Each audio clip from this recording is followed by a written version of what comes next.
Coming up in this episode of In Clear Focus, we have to find a way to systematically de-risk our goals. So probability hacking is getting a sense of what has to go right, identifying the things that are most likely to go wrong, and then doing what we can to pillage and plunder those bad outcomes to bring the odds of success that we want over to our side. You're listening to In Clear Focus, fresh perspectives on marketing and advertising produced weekly by Big Eye, a strategy-led full-service creative agency growing brands for clients globally. Hello, I'm your host, Adrian Tennant, Big Eye's Chief Strategy Officer. Thank you for joining us. What is it that separates people who reliably accomplish their goals from those who struggle, fall short, or chalk up another failure to bad luck? Are there principles that can be applied to tilt the odds in your favour consistently in work and in life? Well, today's guest believes the answer is yes.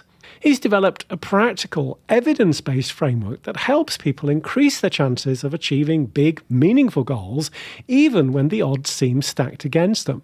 Kyle Austin Young is an award-winning strategy consultant and contributes regularly to Harvard Business Review, Fast Company, the Boston Globe, Psychology Today, Forbes, and Business Insider. His articles typically focus on business strategy, personal achievement, and understanding what makes certain people succeed against the odds. Kyle is the author of the new book, Success is a Numbers Game, Achieve Bigger Goals by Changing the Odds, which reflects concepts he's been refining throughout his career. In his consulting and writing, Kyle helps high achievers, entrepreneurs, and business leaders across many industries reliably reach their ambitions by hacking the probabilities behind every goal. His new book is filled with real-life stories, tactical tools, and memorable case studies. To discuss Success is a Numbers Game, I'm delighted that Kyle is joining us today from Nashville, Tennessee. Kyle, welcome to In Clear Focus. Well, thank you so much for having me. I've been looking forward to this. Well, Kyle, as I mentioned in the intro, you're an award-winning strategy consultant and write for publications including Harvard Business Review, Forbes, and Psychology Today. How did you develop your focus on helping people accomplish big goals? You know, I came to that very organically. I went through a couple of layoffs early in my career from these relatively visible leadership positions. I was the product development director at a health and wellness company, and then I held another leadership position here in Nashville. And after these back-to-back layoffs, I found myself in a position where I was very tired of losing my income. The first time we had just bought our first house, my wife and I, that was well over a decade ago. The second time we were in the process of adopting our daughter, which is a pretty famously expensive process. And so I'd lost my income twice that, at very inopportune times. I was really fortunate, though. People knew who I was. They respected my work. And the day after the second layoff, I had 4 different job offers. And I needed to decide which one I was going to take. And a couple of friends were really generous with me. One called, one took me to lunch, and they both said, why don't you consider repositioning yourself, becoming a consultant, taking fractional roles with these different organizations to give yourself some diversification so that you don't keep having to reset your life every year or so. So I ultimately did that. But at that time, 4 wasn't enough to sustain my income and help accomplish goals like funding the adoption. So I needed to take on clients. And in the beginning of any consulting journey, you don't get to be incredibly picky. You're trying to create the success stories that will earn you the right to eventually be picky. So in those early days, I was working with a wide variety of people. I was working with a doctor out of Harvard Medicine who wanted to change the national conversation around cancer. I was working with a technology company that wanted to use some really exciting VR technology, virtual reality, to disrupt the language learning space. And I was also working with a small bed and breakfast in a town in coastal Maine that had 12 competitors and wanted to find some way to stand apart. So all of these different people. And the only way I could keep myself sane, the only way I could be productive and deliver a win was I had to find some common denominator. What did all of these projects had in common? And ultimately, it was that they all had a goal. They all wanted that goal to be successful.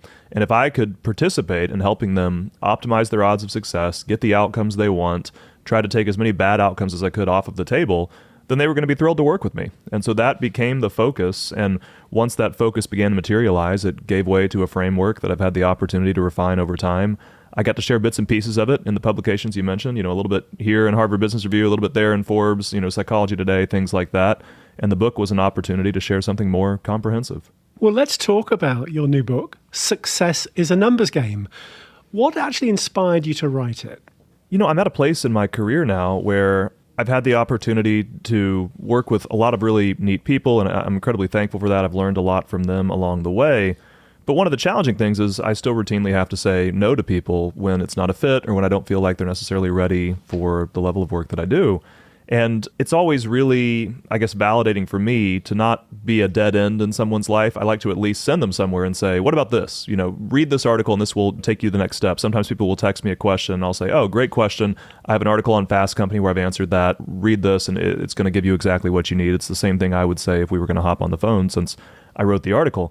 But when it came to the core methodology of what I do, which is trying to help people optimize their odds of success, typically in these organizational contexts where there's high stakes. These are goals where if they're not accomplished, the company could miss objectives that might even lead to layoffs, something I've experienced a couple times and obviously feel pretty passionate about helping people avoid. So I wrote the book to try to give people my core methodology and have a place I could send people where if it didn't make sense for us to work one-on-one, if I was booked at the time, or if for some reason, that they were on a timeline or a budget that didn't make sense with me, I would have the ability to say, this is what I know about understanding your odds of success and ultimately optimizing them. It was also a fun opportunity to help people with more personal and niched goals than I typically would in a consulting context. I have people who are using the book right now because they want to train for a marathon. They want to earn a pilot's license. They want to grow a bumper crop of tomatoes. It never made sense for somebody to put me on retainer for the sake of their tomatoes, but it has been. It's proving that it is sometimes worthwhile to read the book. And so it's been fun to branch into that space also and help people with some of the goals that are happening, not just in the boardroom, but also in their homes. Well, at the core of your book is what you call probability hacking. Can you explain what that means in practical terms? Probability hacking is the art and science of changing your odds of success. And so when many of us approach a goal, we intuitively try to get some sense of what's going to be required for us to accomplish it. We try to make an informed decision about whether this is something that we want to pursue. Probability hacking is, first of all, we do that more comprehensively. We try to make a list of everything that's going to have to go right in order for us to get the outcome that we want. And then what we try to understand is that probability can be understood similar to how we've traditionally understood matter. We've all heard the phrase that matter can't be created or destroyed. It can just be transferred and rearranged.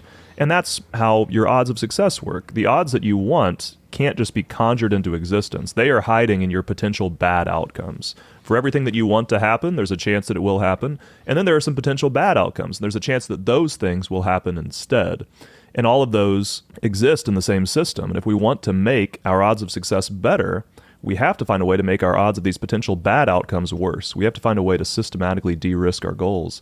So probability hacking is getting a sense of what has to go right, identifying the things that are most likely to go wrong, and then doing what we can to pillage and plunder those bad outcomes to bring the odds of success that we want over to our side.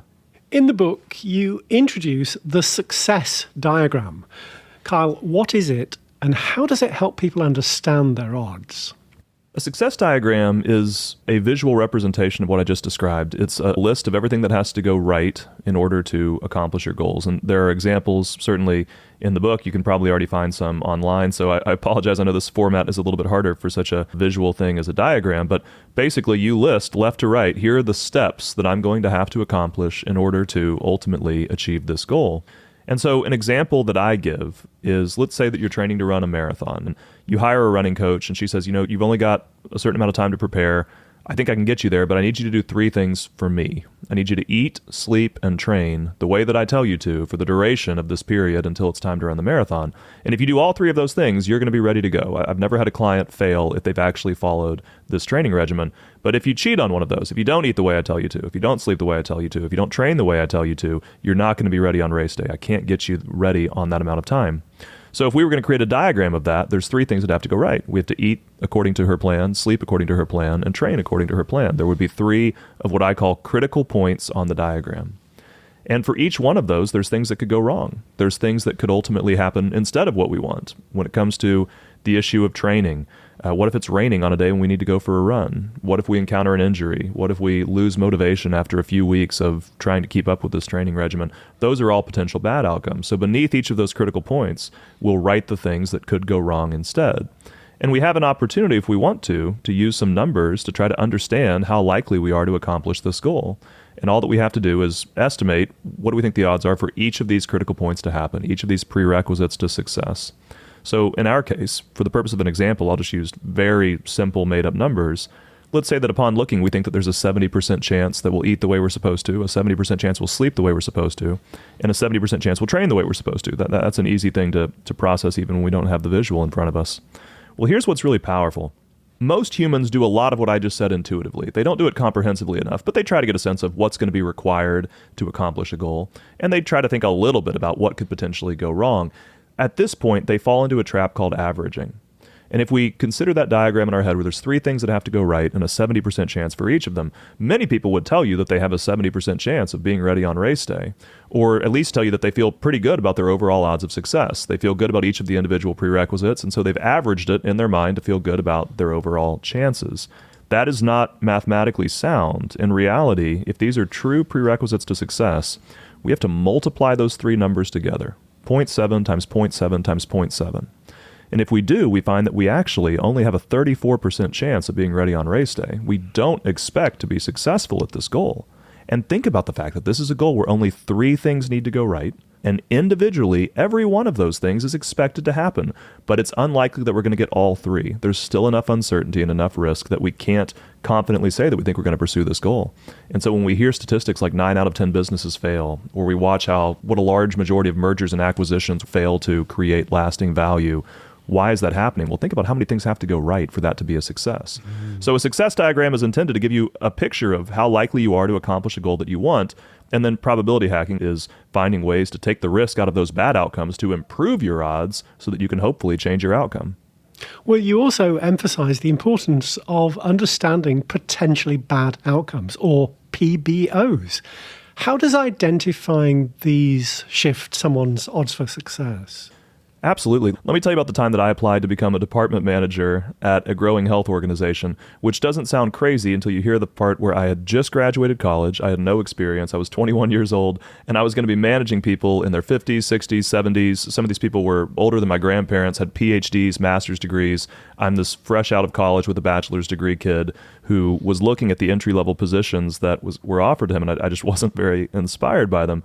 And so I said, I'm going to do something crazy. I'm going to apply for this product development director job as a 21-year-old.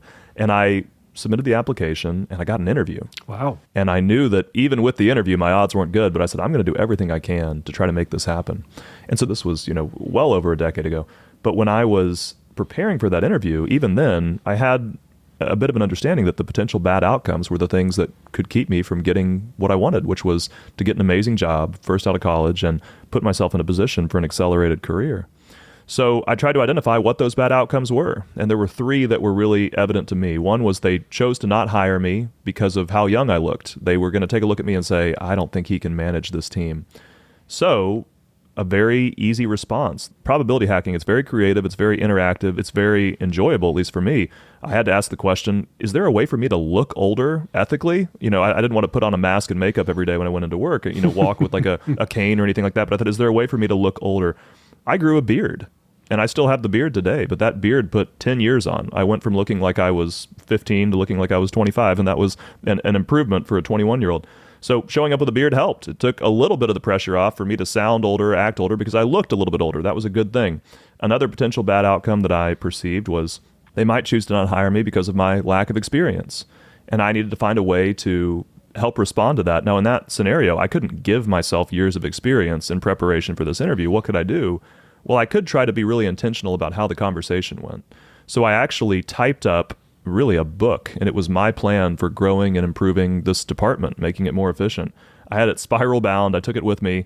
And whenever somebody would try to ask me questions about the past, I would redirect it to a question about my vision for this department and say, as I mentioned in this proposal, and I'm going to leave a copy with you, here are some of the opportunities that I think we have for making this a big success. And so I just found ways to avoid talking about it. I never said anything that was untrue, but I just tried to keep the conversation focused on my vision for the department's future.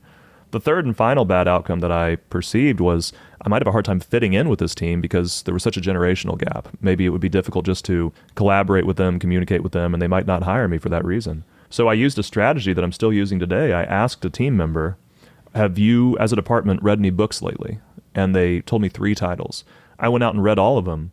And when I showed up for the interview, and it was a day of interviews, you're meeting with a lot of different people, and sometimes in a group context with other candidates who wanted the job, I was able to speak the company's language because I'd read all of the same books that they did. I knew their jargon, I could make inside jokes, I understood their goals.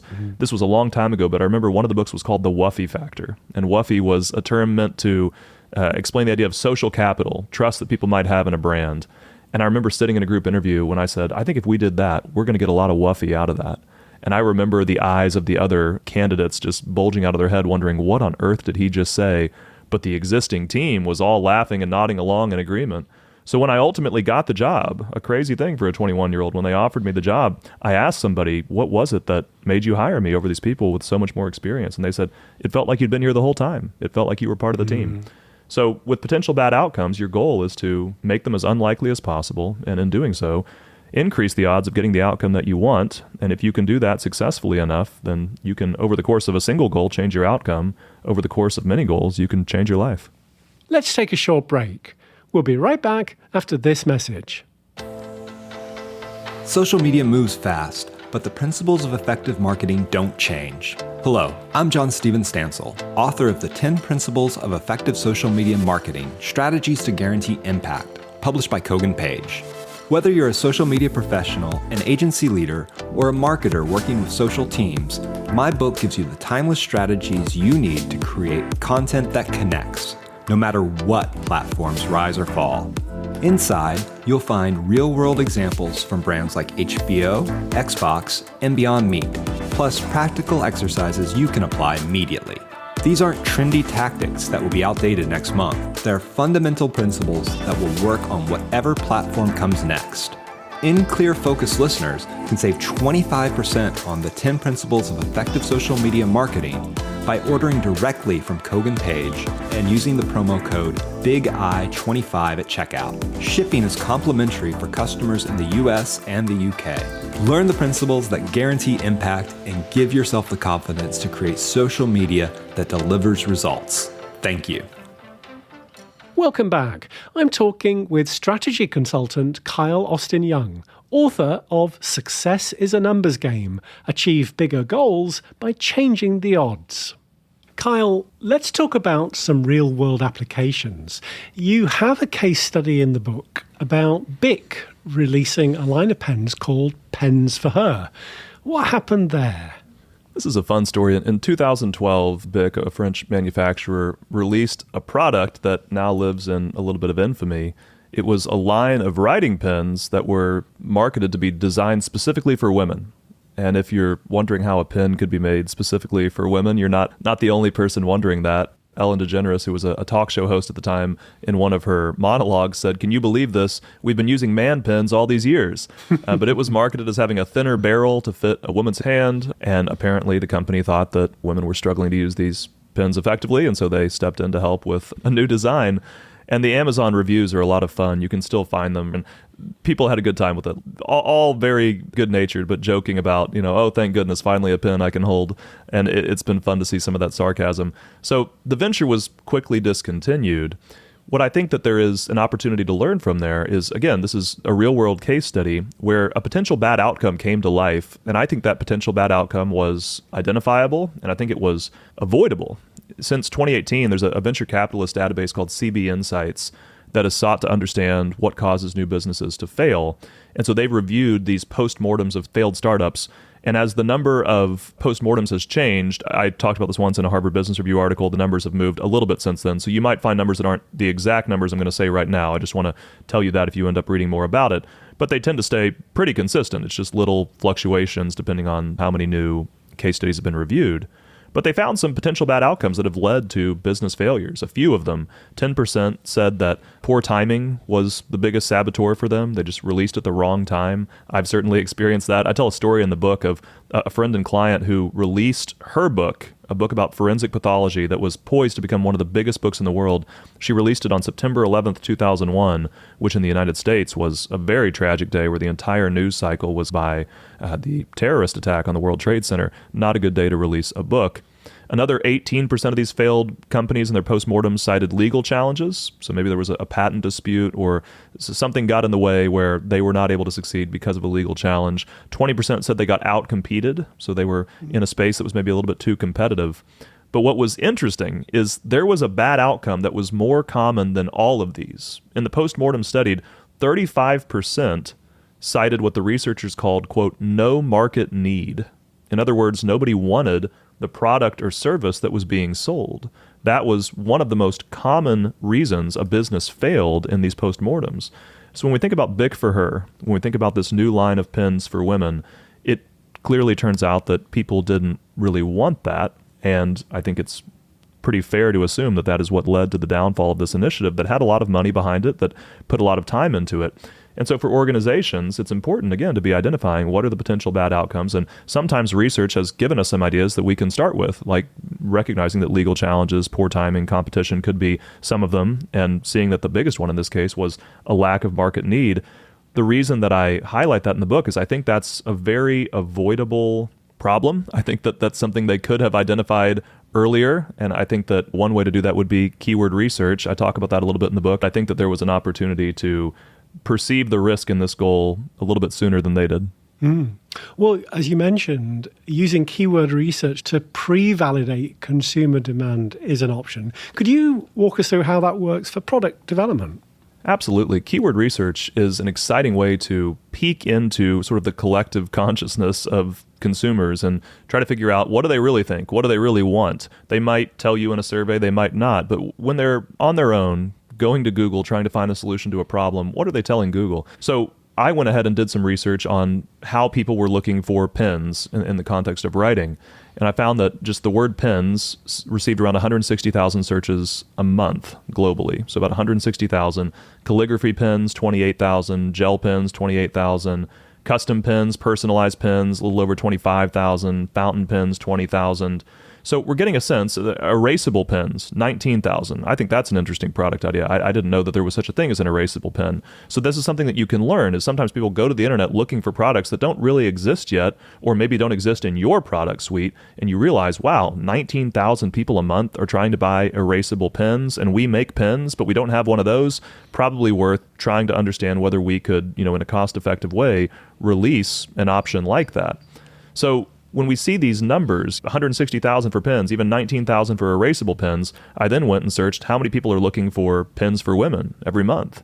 And in the United States, it's 250 people.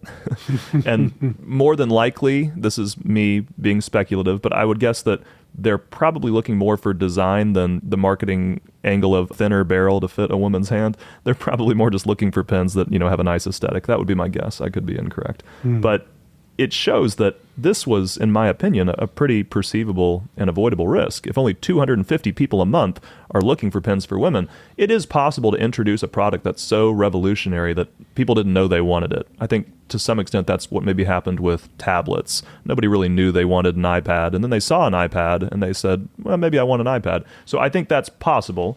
But generally, if there's no indicators that people are looking for the thing that you're planning to release, that's a problem. And keyword research is one of the ways that you can figure that out. Had Bic For Her started with that, maybe they could have pursued an idea that was more likely to succeed. And if you take the risk of no consumer demand off the table, and that was something that 35% of failed startups ran into, imagine what we've done to our odds of success. Well, we're always interested in fresh perspectives on advertising and marketing, and you've worked with agencies on some challenging projects. Kyle, can you share an example of how probability hacking applies to ideation or decision-making processes? One of the things I cover in the book is the power of repeated attempts. If you're pursuing a goal with a high amount of uncertainty, one of the most reliable ways to turn a 1% chance of success into a good outcome is to try 100 times, or maybe try even more than 100 times. And ideation is a good example of that. Coming up with a really good idea is challenging, and it's unlikely that the first idea that comes out of your mouth is going to be optimal.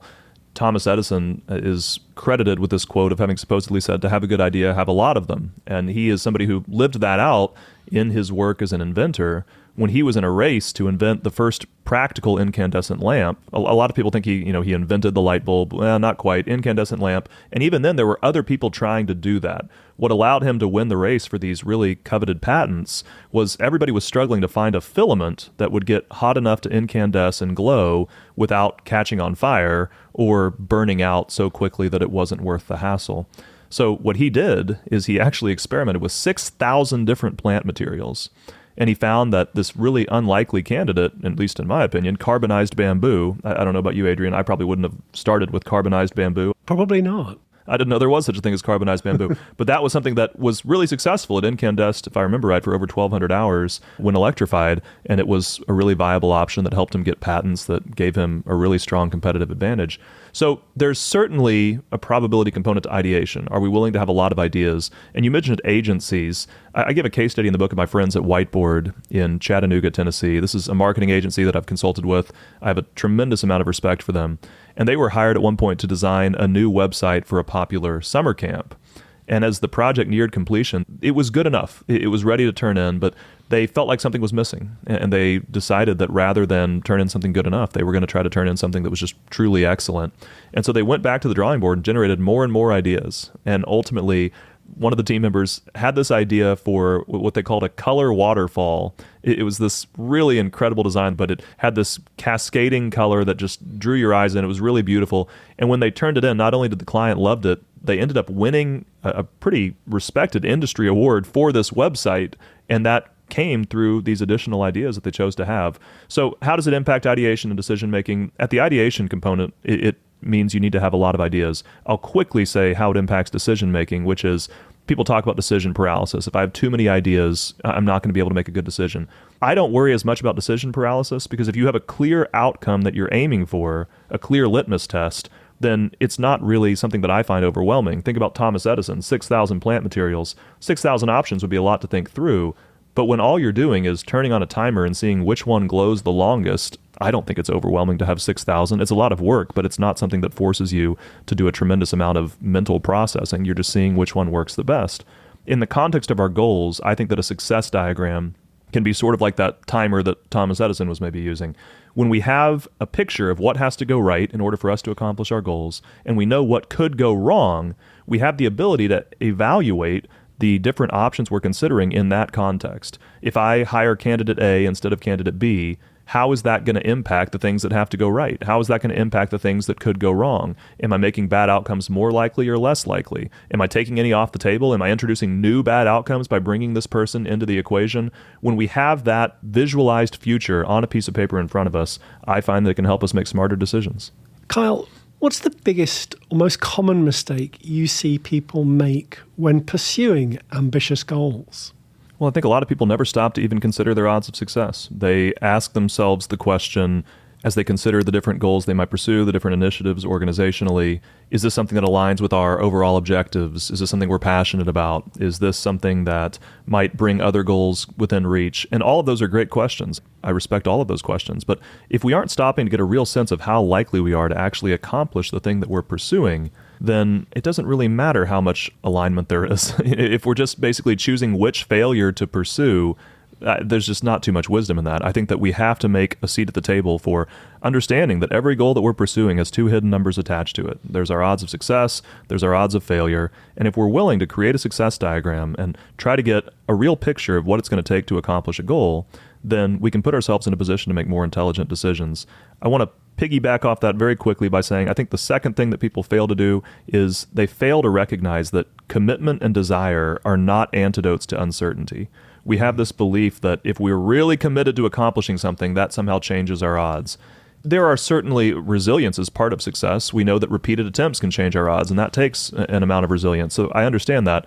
But if we return to, the analogy of going for a run, preparing for a marathon, commitment doesn't prevent injuries. Commitment doesn't fix the problem of a hurricane on a day when you need to go training. There are things you can do about that. You could get a gym membership. You could do some stretches. But we have to understand that how much we want it is not the key question. It's ultimately how likely are we to be able to accomplish the steps needed to get the outcome that we're looking for. Great conversation. Kyle, if listeners would like to learn more about your book, Success is a Numbers Game, what's the best way of doing so?